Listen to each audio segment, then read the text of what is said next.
Welcome to Coast with New Canan Society. The first week of each month, the New Canan Society podcast flies to the 30,000-foot level. Soaring across the country, we go coast to coast about men, our movement, and deeper meaning. So hold on. With Manhattan chapter Dr. Chip Roper on the East Coast and NCS President Mason Rutledge on the West Coast, here we go. Coast to coast. So how's your trip going to New York? I did press the record button, by the way, Mason. I figured as much. So stop cussing. Yeah, we put the headphones on. That means it's getting real. You know, it's interesting. Do you know about the trip that I'm on right now, what we did? I know you went to Brandywine Valley to check on the rogue chapter. Right. It was great. And there's lots of rogue chapters out there. Well, every chapter is rogue at some level because they're driven, entrepreneurial, self-starting leaders running them, and we want them to be out there getting stuff done. You know, we're having to herd cats, and we're okay with that. I landed in Atlanta. That's how I got to New York City. Wow. Yeah. And drove? Landed in Atlanta, rented a car, had a meeting there with a sponsor, actually. I drove up to Columbia, South Carolina, where we have some guys interested in starting a chapter. So Columbia, South Carolina is on the We don't verge. have a chapter in Atlanta? We do not have a chapter in Atlanta. We really, we need to have a chapter in Atlanta. We've had a chapter in the past in Atlanta. Atlanta is one of those cities that's complicated for us, like so many cities in We just need America to today. beam in our last episode of Coast to Coast. Because didn't we talk about starting chapters? Yes, we did, Pretty yeah. much everything. So go back and reference the Everybody last needs to know. just because we listen to that. Yeah. Columbia, South Carolina, and then drove to Charlotte, where I had a chance to visit an aligned ministry, if you will, somebody that's doing work similar to ours. I also spoke at the Charlotte chapter. See our buddy John Simentaki? Yeah. What a guy. He's a great guy. I mean, if you talk about, that's when people ask me, one of the things I'm surprised about with New Canan Society would be the level of dudes. I mean, there's guys like Chip and John and others, just really great guys involved. Drove down to Wilmington to talk to the guys down there, back up to Winston-Salem where they had an event, and then Brandywine, and then DC to talk about we're working on restarting our chapter there. We've got a leader, and we're going to do an event in January, so be on the lookout for that. Great. And then Brandywine Valley, and now NYC, Queens. Queens. 2 syllables. And then where are you headed from here? And then we've got a board meeting on Thursday, so I'm gonna take Wednesday off, and I'm gonna go up to Vermont and look at the leaves. It's fall, It's fall in Vermont. Is it really? Mm-hmm. You're taking your wife. Yeah, That's good. Yeah, Brenda's traveling with me, so she's walking around. So you're going to Vermont today? I don't know if we'll make it that far. I'm just leaving the city today. Got it. Yeah. So do you have to take a day off before a board meeting? Is that like some kind of rule for? Well, yeah, I'm kind of interesting. I learned this early on in my professional life. We've talked about this before. I'm an INTJ. You're big on the Myers-Briggs stuff, right? I am. Yeah. So I look like an extrovert, but I'm actually an introvert. I gain energy from being alone. What about your face makes you look like an extrovert? I don't think my face makes me look like an extrovert. It really doesn't. My face gives off. My face is one big middle eye.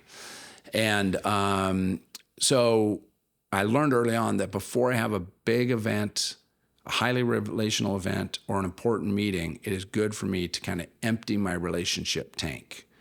And so, I'll turn off my email, I'll turn off my phone.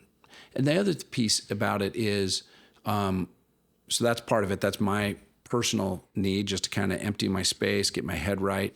But then I also believe that God has work to do in our board meeting. There's just no doubt about it. It's a very important meeting. There's only 4 of them a year. And I truly believe there's an enemy that wants to kill, steal, and destroy, wants to throw it off track. And one of the great ways to do that is to get in my noggin or to get in any of our leaders' noggins and kind of mess us up. And if I could just stay clear of all the distractions, because I guarantee they will come. There will be people texting, emailing me with all kind of junk on Thursday morning. And I'll just let it rest until Thursday evening or Friday. That's cool. I like that. I think that's, we call that self-leadership. Yeah. It's like learning over the course of our journey how to basically bring our best self to the table.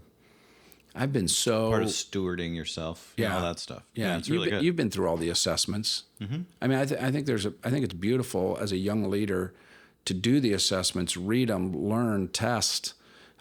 You will be made fun of by people, for different things. Like, I have to I have to exercise every day, walk, run, anything. And I remember I used to have a board chair. It's like, oh, you got to go for your walk. And I'm like, you can make fun of that, but the truth is it does help me perform better to get out for a 20-minute walk or whatever. So There's plenty of science behind that too. all these things have been proven out. And I know, there's so many assessments out there, and they're all debunked in different ways, and they all have people that have them tattooed onto their bodies. So it's the whole spectrum. And I say do as many of them you can and learn what you can and forget what you don't need. That's good. Yeah. That's great. Well, that's cool. That's Enjoy your day in Vermont. Yeah. Tomorrow. It'll be a nice day driving through the leaves. It's going to get the maple syrup. I don't have to check my bag. And a 3-ounce bottle of maple syrup doesn't sound great. I might just get one to chug, I suppose. 3 ounces is below the limit. What's the limit? 4.5 or something? 3.4. 3.4. Okay, good. I'm sure they're selling 3.4. So you'll have the little whiskey sample bottles of maple syrup. And then Brenda could take one too, and you guys could have one pancake when you get back to see. Right. Just soak that thing. What's funny about that is I think we could probably carry 40 of those in 3.4 ounce containers. I think you should try it out. Whiskey shots of bourbon. Yeah. I don't know what they'll say. That's funny. So we're looking forward to it. One of the things we wanted to. So this is the New Canan Society, coast to coast with New Canan Society. Is that what we're calling I don't it? know. You made up the title, so I think we both coast to made it. coast with NCS. There you go. I like it. Mason and Chip. That's right. One coast and the other coast. And again, we're in New York today. We're looking at the East River. We are the East River. We're looking at Roosevelt Island, Queensboro Bridge, Upper East Side. And it's another just spectacular day in New York. It's spectacular. I feel like when I come to New York, the sunshine comes out. I have had nothing but beautiful. Well, you need to come more often because the weather has days. sucked for all fall. It's rained every Saturday. I might find a different word, but that's okay. Really? I don't know. It just always. All right. So you guys can edit that. The weather's been terrible. Yeah. Well, it's ruined our pickleball game, man. It's we can't. That's our day, and we can't play. Where are you playing? Is there a court nearby? There's actually one. See the bridge out there? There's one right to the left of that bridge. This morning I was on. It's got lights and everything. This morning I was on the High Line. Oh, that's great. And there's a court right below it. Do you know what? Have you seen this thing? I haven't seen that one. It's like a temporary setup. Like they had an empty block and just put boards up, and boom, it's happening. Yeah, it's a thing and a controversy. A noise. The noise, the park where we were playing for a while. It was we're taking up children's play space, and there's irate parents threatening to punch pickleballers and stuff. It's really intense. My money's on the pickle wars. My money is on that mom. Yeah, it was a dad. Okay, then maybe the pickleballer wins. I don't know. Yeah. It was intense. Yeah, angry dads don't throw the same. Yeah. So anyway, well, look, we're coming into Thanksgiving season. That's right. And I think you wanted to talk about gratitude. Well, I do. It is funny as I've since we're only need to be grateful one day a year. So that's we're prepping everybody for that. Yes. That Thursday, you need to be thankful for things. And the truth is, and you know this because of, the world right now, there's a lot of things that kind of have people jammed up, from, Ukraine to even little COVID scares here and there still. And now, of course, Israel, Palestine.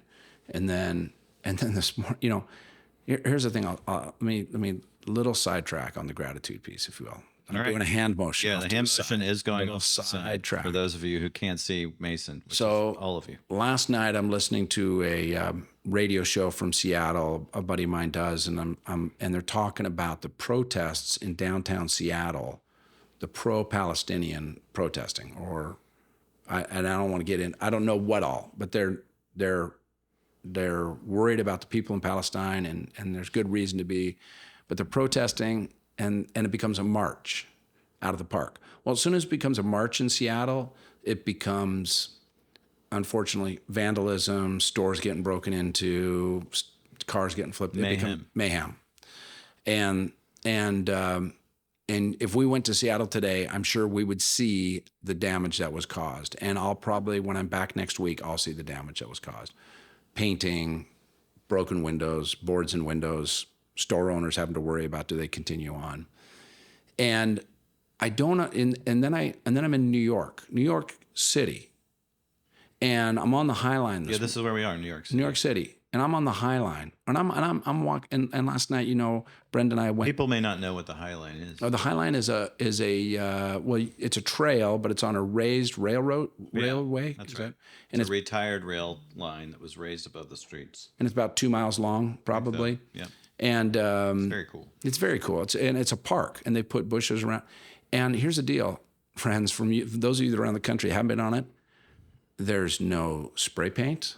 There's no broken stuff. It looks beautiful. It's well maintained.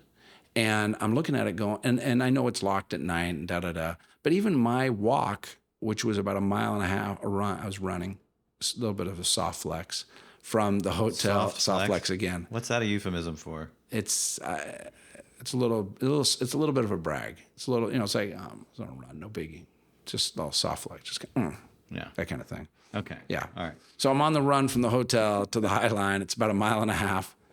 There's no problem. It's just beautiful. I mean, it's not beautiful, but it's not, there's no problems. There's no damage. Stores are opening.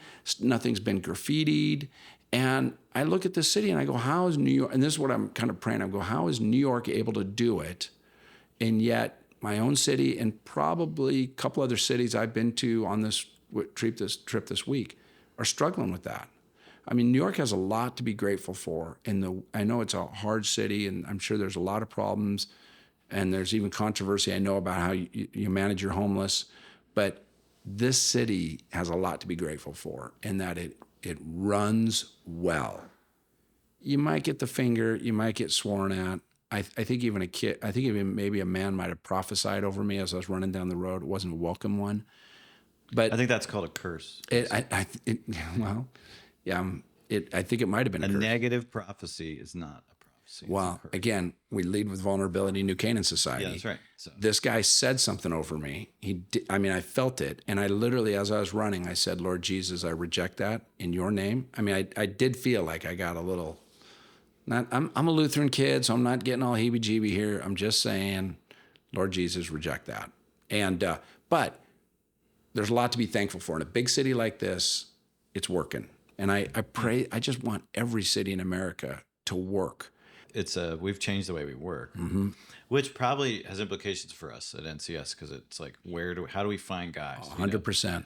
They're not coming in to Right. the city centers the way they used to. So we have to be more creative, I think, and agile. Yeah, DC will not be meeting on Capitol Hill probably. They'll be meeting in Tysons. Yeah. Or in Arlington or Alexander. Like a ring city kind of suburb. Yeah, place. and that's Chicago. Our downtown Chicago chapter doesn't meet anymore, but the Wheaton chapter has gotten stronger. We talked about Atlanta. We can have 5 chapters in Atlanta because it's just a sprawling city. I do know this. 2 of the hotels I stayed in this week, I could look across into multiple floors of emptiness, of torn out.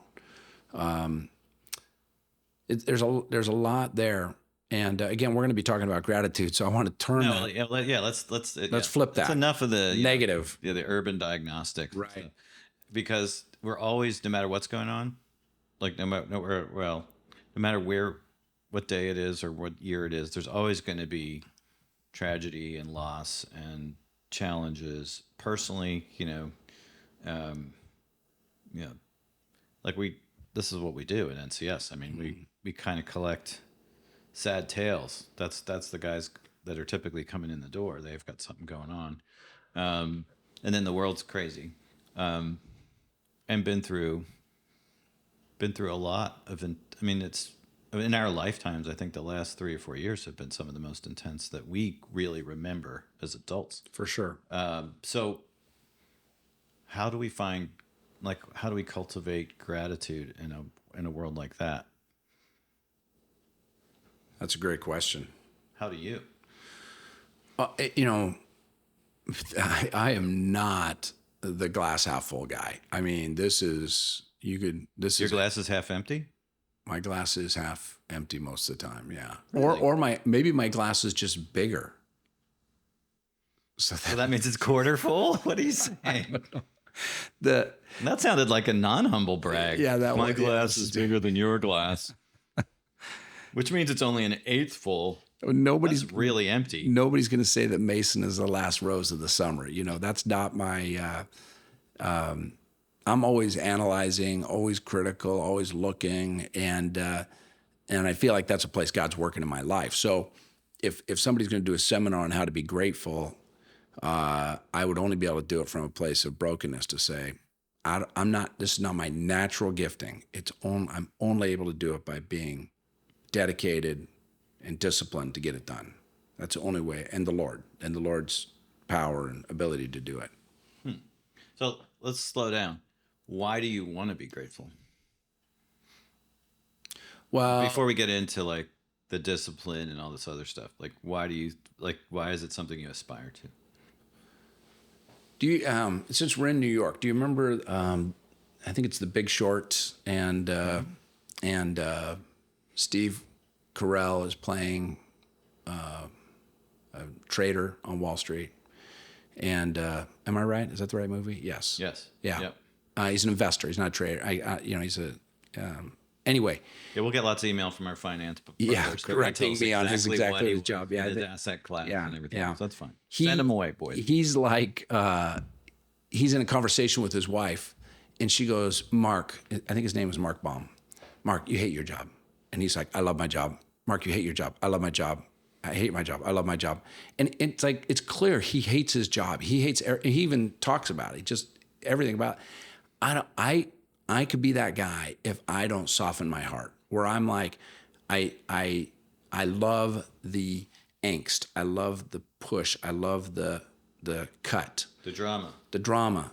And not. I love the challenge. I love the fight. We've talked about. I grew up in an alcoholic household. If plates weren't flying, it wasn't Thanksgiving. It was. It's like this is. And so when I go and everybody's sitting there nicely, I'm like, I'm always the one kind of instigating. And I don't. So your question was, why do I want to be more thankful? Is because I think God wants me to be more thankful. And I think it's also a healthier place for me to live. I think God made me, or at least led me down a path that made me be a critical thinker. But if I can bring thankfulness to that, I think it refines my critical thinking. I don't know if other people would relate to that or not. I relate to it. Yeah. Yeah, it's always, everything can always be better. Everything. And I can tell you why, and I can tell you the 3 steps we need to take to make it better. So yeah, I get that. Do you think I'm never really where I want to be. Right. And nothing ever happens. When I think about that, my team and the organization and the company I lead, it's like I'm impatient. Right. And I'm like, I want to be in the future yesterday.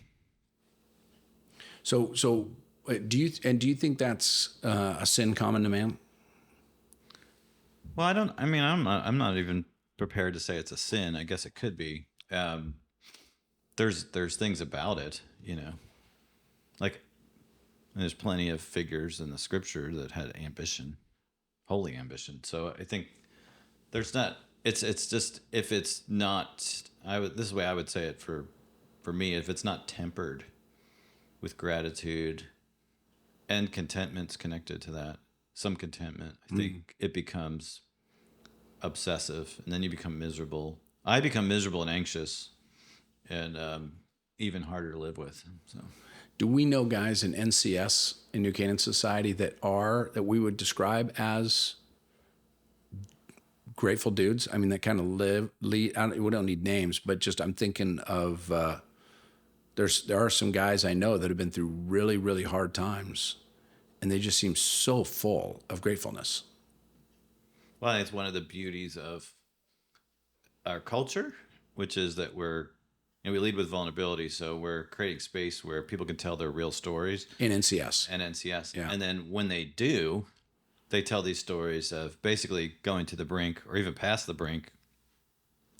And then God shows up, and it's amazing. Like, Right. And it's obvious and it's amazing. And so they tell that story. Like, we hear that story. We hear that story just about every week Right. in NCS Manhattan. I Yeah. mean, and different forms, but it's really powerful. And that is the beauty of people telling their stories.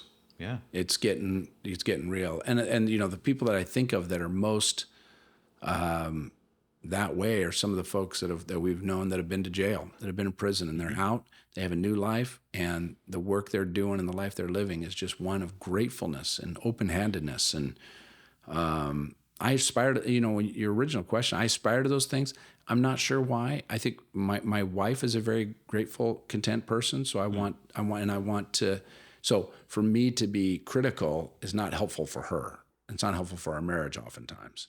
And so that's part of my drive is I want to be a good husband, good for her as well in that regard. Interesting. Yeah, I'd say for me, I think some of it is that. Some of it is so it's not just that we hear stories in NCS. I'm circling back. Another big part of NCS for me is my energy group, which is a group of guys we meet every week. And we've been meeting, we started in the summer of 2020. And all the same guys every Tuesday. So we've got a lot of track record now. And part of what happens in our group is it's not just that we're listening to stories. Our group is forcing us to tell our stories and recognize progress, recognize God's provision, recognize that we're not where we used to be. And so it's not just listening to somebody's inspirational story that, I went to jail, I blew up my life and God came through. Those are really important stories. And because the color is so intense that you can't really ignore it. But what's also really powerful, I think, about this community and network or movement, whatever noun we want to use, is that when you start to track with each other, telling your stories over time, you realize, wow. Sometimes we realize it. I realize it when I'm reporting into the group, like I'm not where I used to be. And sometimes they do. They call it out and they're like, man, Chip, that's really a lot better. Well done. So we should think about how we do that more intentionally for guys around NCS. I've never been a fan of what I've seen of men's ministry in my career. Well, you picked an interesting job. I did pick it. Now I'm leading a men's ministry, and so I have been having this conversation with God. If that's the case, what have I? And my 29-year-old son Merrick actually helped me out with this. He was asking. We were having this conversation. And he goes, well, what is it about men's ministry that you've seen before that you just kind of buck against?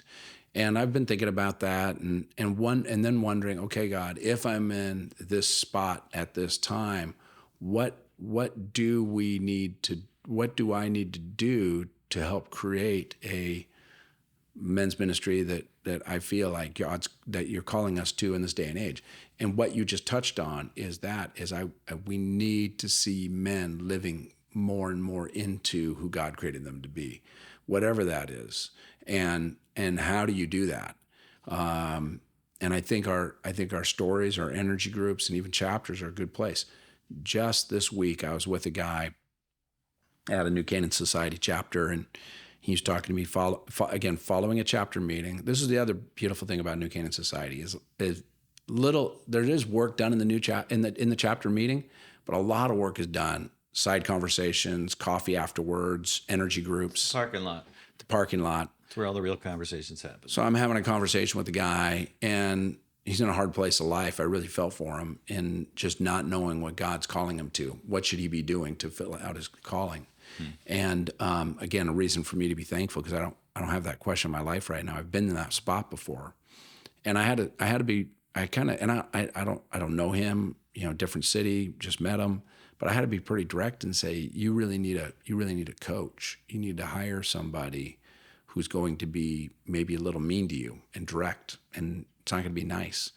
And I said, that's one option. I said, another option is to get a group of guys and ask them to do the same. But you're asking them a lot, so you got to be ready. But I know that there are NCS guys that'll do that for you.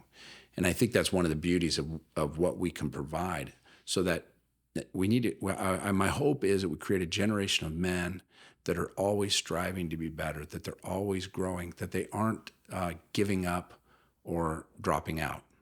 And because I think that I know that's happening in droves. The young ones are dropping out and the older ones are giving up. And both of them are in, we need them to be grateful, giving people. And grateful, giving, growing. Bam. Well, they're the G's. Print the T-shirts. There you go. So say a little bit more about you said this is a discipline for you. What's that look like? Well, I'll give you, since it's Thanksgiving coming up this month, one of the things I've routinely done on Thanksgiving Day is write down all the names of men that have spoken into my life. And when you're a child in an alcoholic household, you learn things from other people. Like Mrs. Kramer taught me to fold my shirts. Mrs. Ford taught me to tie my shoes. Cool. And there are a number of men that spoke into my life in powerful ways. You're open. You're like a sponge. You'll take it. So one of the things I do is on Thanksgiving morning for my morning devotions, I just sit and I write down names and remember people in prayer. That these men that have spoken in my life in powerful ways. It's always men. I suppose I could do men and women. I've not done that, but. And then the other thing I've done this for years, and I've got to think about how I'll do it this year, is I always spend some time around the Thanksgiving holiday calling people personally and saying thank you. And in fact, it's gotten to a point with some friends that they'll be like, "Hey, Mason, you calling to thank me again?" I'm like, "Yeah, I'm calling to thank you." But I find myself more grateful when I'm saying thankful, when I'm saying thank you. The other thing I do is I like to write thank you notes. I like handwriting thank you notes, which I understand is a bit of a lost art.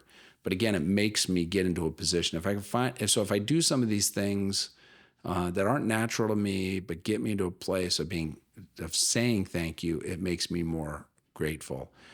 The other thing that'd be a discipline is just looking in my rearview mirror to see how I've been blessed in life. And Brenda and I do that all the time, and it makes me so thankful, so grateful. I don't understand God's grace in the regard that He's granted it to me, because it's just beautiful, and so I'm grateful for that, and that makes me more graceful just by looking back and thinking about the great things. So life gives you a chance to kind of be more grateful. I think even some of the hard times I'm grateful for. I know I am. Yeah, I think that's an interesting one, because I think sometimes Christians fast forward a little bit when somebody's going through a hard time, and they'll be like, "You're going to be grateful for this someday," and it's not the right time, right? Because if you're my friend and you're going through the hard time, I'm like, "Do you want to be great?" I just want to get this off my list, right? I don't like to be uncomfortable.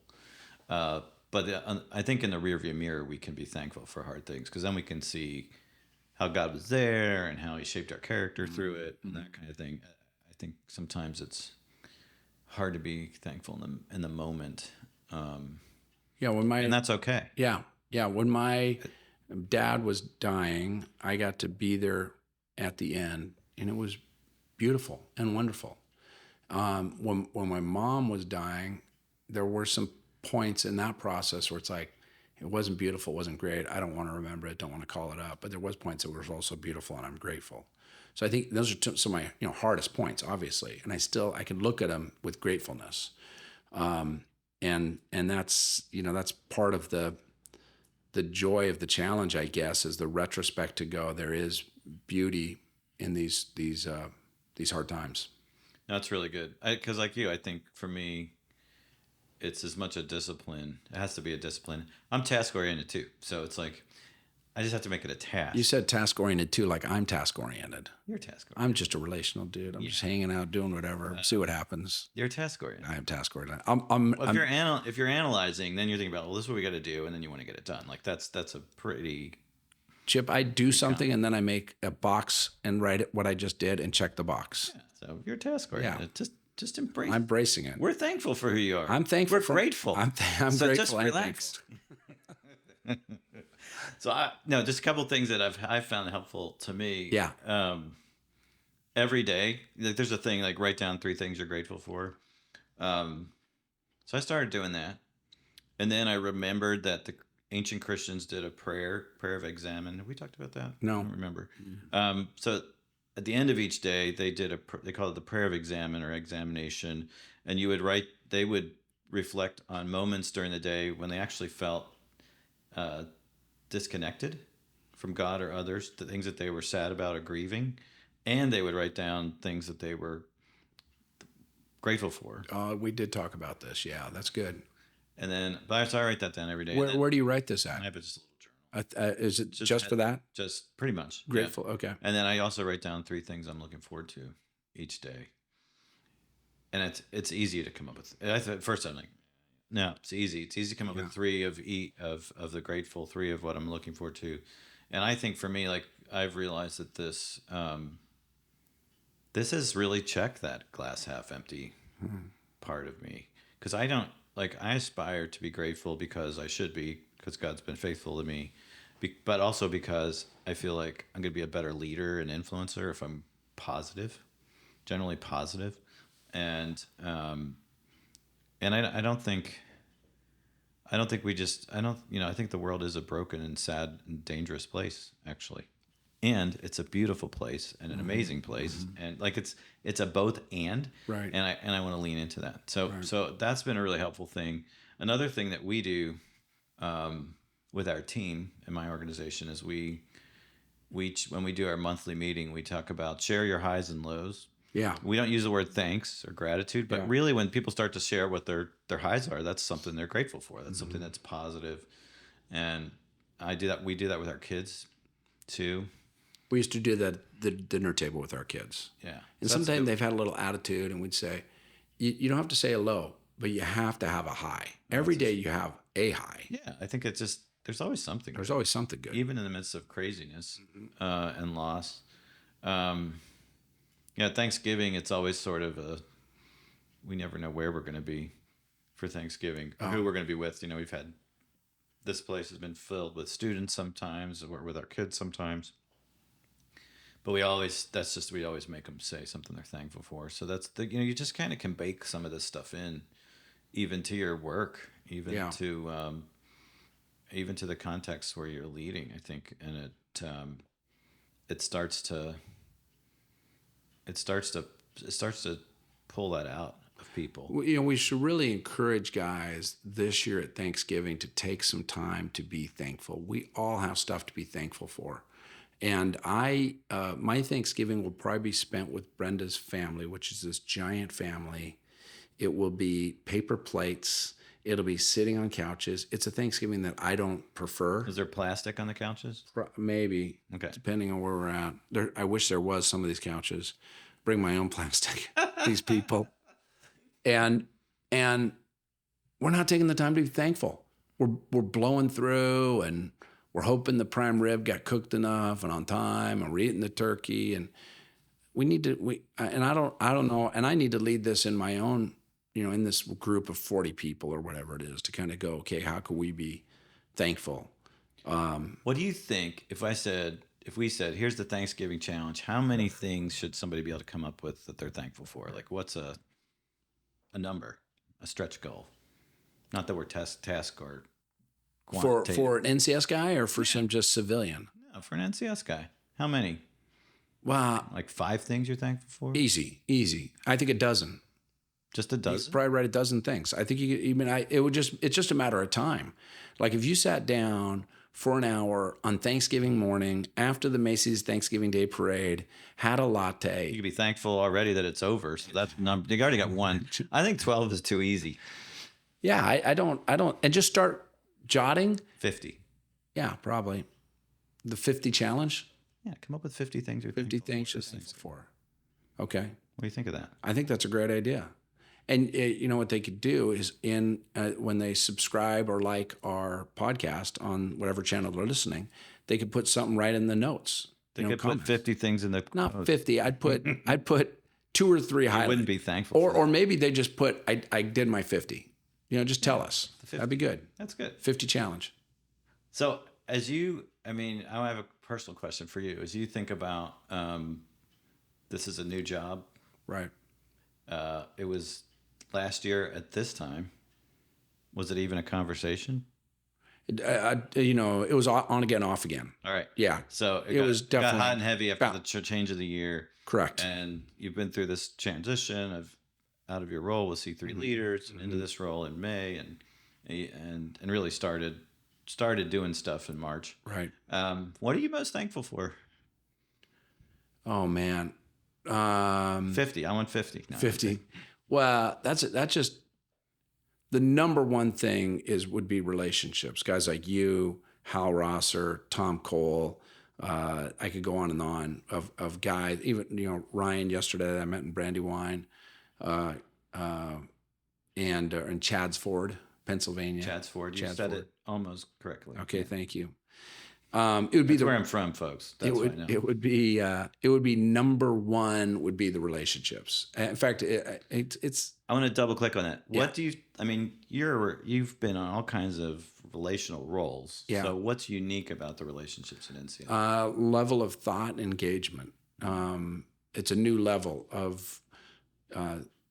Some of these guys have been around a long time doing a lot of different stuff, and so to glean from them little bits and pieces, to see the way they're living their life in a thankful, grateful way in the midst of tremendous challenge. I mean, some of these guys have really significant challenges going on, and they're full of grace. They're full of love.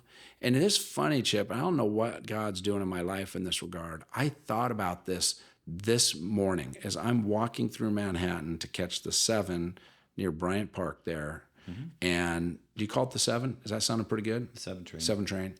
Yeah, and if you call it the purple train, that's wrong. Bad. Man. That's really bad. You know what's funny is try to catch the train out of town at Bryant Park as people are coming up the stairwell. Yeah.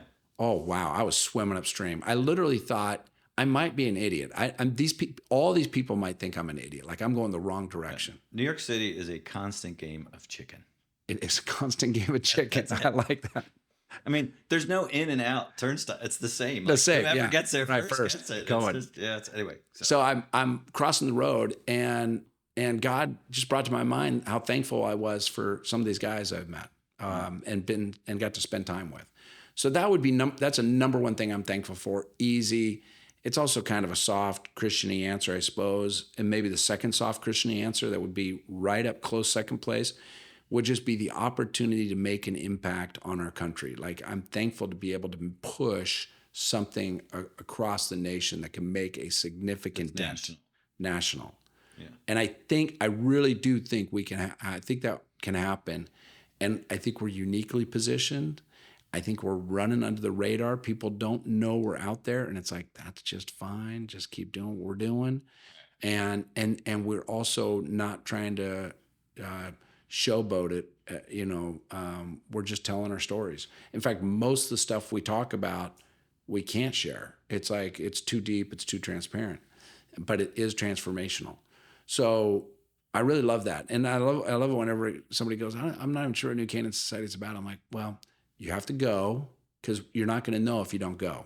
Right. There's no. That's good. Yeah, you're not gonna. There's not going to be a video that we're going to put out literally that's going to capture it. It's just knowing it over time. You're not going to know if you don't go. Let's print that T-shirt too. That could be on the back of the 4Gs. Yeah. Well, Chip, good chat. Thanksgiving's coming up. Do you know what you're going to do this year? Have you guys got? I mean, we got weeks. Are expecting our first grandbaby. Yes, you are. And the baby is due on the 16th of November. And so we will probably be in Philadelphia, hovering nearby. Awesome. To see the baby or wait for its arrival. Oh, that's great. The plan. Congratulations. That's fun. Yeah. So next time we're together, you'll be grandpa. That's quite possible. Yeah. It's probable. I'm going to be with Brenda's family of 40. Where?